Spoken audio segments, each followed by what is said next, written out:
माढा लोकसभा मतदारसंघावरून महायुतीमध्ये सुरू असलेला तिढा मिटण्याची शक्यता आहे। कारण रामराजे नाईक निंबाळकर, रणजितसिंह निंबाळकर यांच्यामध्ये उपमुख्यमंत्री देवेंद्र फडणवीसांच्या सागर बंगल्यावर बैठक झाली आणि या बैठकीनंतर रामराजे नाईक निंबाळकरांना सोडण्यासाठी भाजप उमेदवार रणजितसिंह नाईक निंबाळकर बाहेर आलेले होते आणि त्यामुळे दोघांमधला वाद आता मिटल्याचे हे संकेत मिळतात।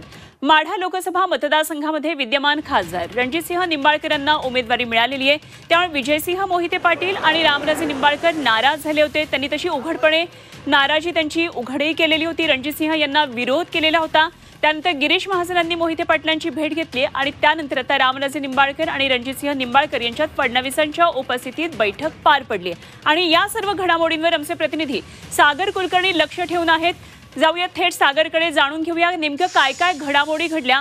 एकंदरीतच जे आपण सध्या सागर प्रेक्षकांना सांगितलं, निंबाळकरांमध्ये दोन्ही निंबाळकरांमध्ये अमृत नोनी आर्थो प्लस ये एक प्रूवन फॉर्मूला है। इसमें मौजूद नोनी फल के गुण और आयुर्वेदिक जड़ी बूटियां शरीर को जरूरी पोषक तत्व देने के साथ साथ हड्डियों और जोड़ों के घिसने, उनमें होने वाले सूजन और दर्द को रोकने में मदद करता है। दर्द मुक्त जीवन के लिए अमृत नोनी आर्थो प्लस। हे आता एक प्रकारची हा सगळा वाद आहे तो मिटलेला दिसलेला आहे। काय काय नेमक्या घडामोडी आज सागर बंगल्यावर घडतात?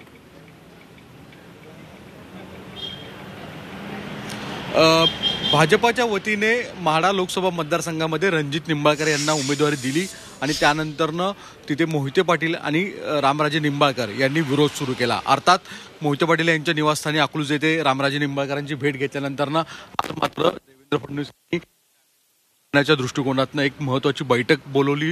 या बैठकीमध्ये तिथले जे खासदार म्हणून ज्यांना उमेदवारी दिलेली आहे ते होते, रामराजे निंबाळकर होते, तसेच जयकुमार गोरे हे देखील बैठकीला उपस्थित होते। अजित पवार यांच्या सर्वांच्या उपस्थितीत ही बैठक घेण्यात आली।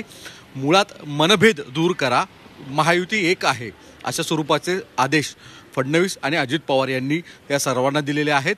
कोणताही वाद आत्ता तुर्तास नकोय, जो उमेदवार दिला गेलेला आहे त्याचं काम सर्वांनी एकत्रित करा। वरून पक्षांच्या नेतृत्वाला पंतप्रधान नरेंद्र मोदी यांना पंतप्रधान करताना 400 पार जागा आणायच्या आहेत अशा स्वरूपाच्या सूचना यावेळेस देण्यात आलेल्या आहेत। त्या सगळ्या घडामोडीमुळे माढामधील वाद तुर्तास निंबाळकर जो होता तो कमी होईल असं म्हटलं जातं। मोहिते पाटील यांची देखील समज काढण्याचा प्रयत्न एका बाजूला केला जाईल असं म्हटलं जातंय। याबाबत सुद्धा उपमुख्यमंत्री देवेंद्र फडणवीस हे मोहिते पाटील यांच्याशी थेट स्वतः संवाद साधणार आहेत आणि त्यांची देखील जे काही गैरसमज झाला असेल, जी काही नाराजी असेल ती देखील कमी केली जाईल।